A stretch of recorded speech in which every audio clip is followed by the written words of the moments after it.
Good day, I'm Jimmy Sultan. So, in this video, I will present my database schema in our POS. So, let's start.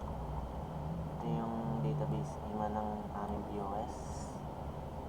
So, users table, naglalaman siya ng user ID, which is naka-primary key siya, and then full name, mag-input tayo ng full name, birthday, gender, address, email, contact, yung username at password natin, syempre, nakalagay yan. And then our position, and then may customer table tayo, product table, and then payments,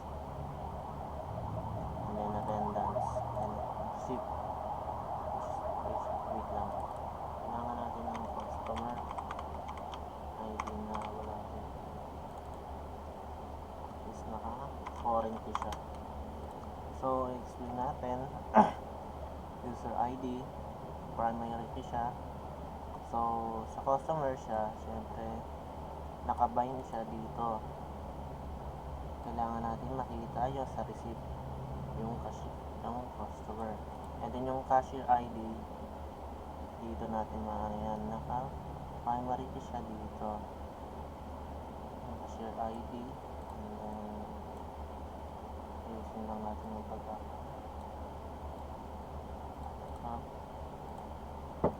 share ID, and so 1:1 yan kasi hindi pwedeng maging marami yan, isa lang yan. Ganon din ang customer's ID ng 1:1. So sa product ID, yung mga in order natin makikita rin sa resibo, product ID, which is 1-many kasi pwedeng marami siyang products na bili sa resibo. And then payments, payment ID, siyempre makikita natin nga sa resibo, payment ID, which is naka-foreign key yan, naka-foreign key rin siyempre yung ating total amount.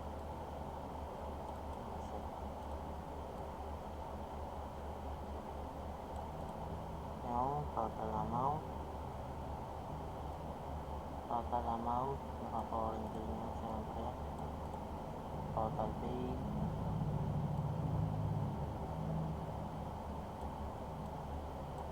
and then the total change.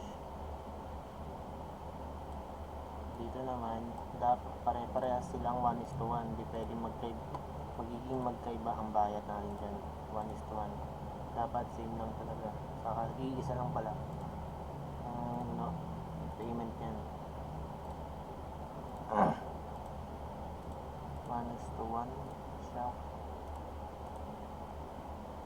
And then may foreign key tayo na customer ID para malaman sinong customer ang naibayad ng araw na yon, yung ganun. So magbabind tayo dyan, customer ID, foreign key, customer ID.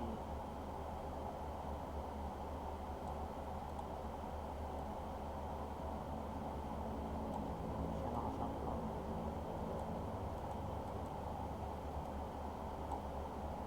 Hindi siya manasakto sa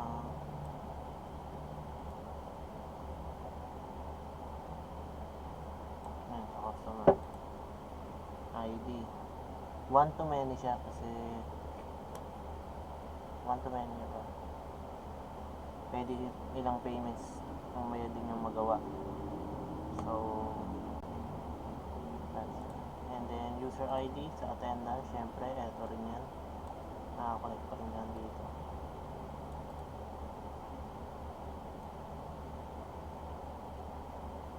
ID para malaman kung sino yung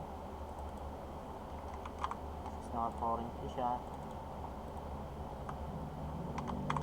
para malaman kung ano yung attendance, and then time in, time out, saka total hours ng kanilang pinasa sa araw na yun. So may iba pa ba? And that's it.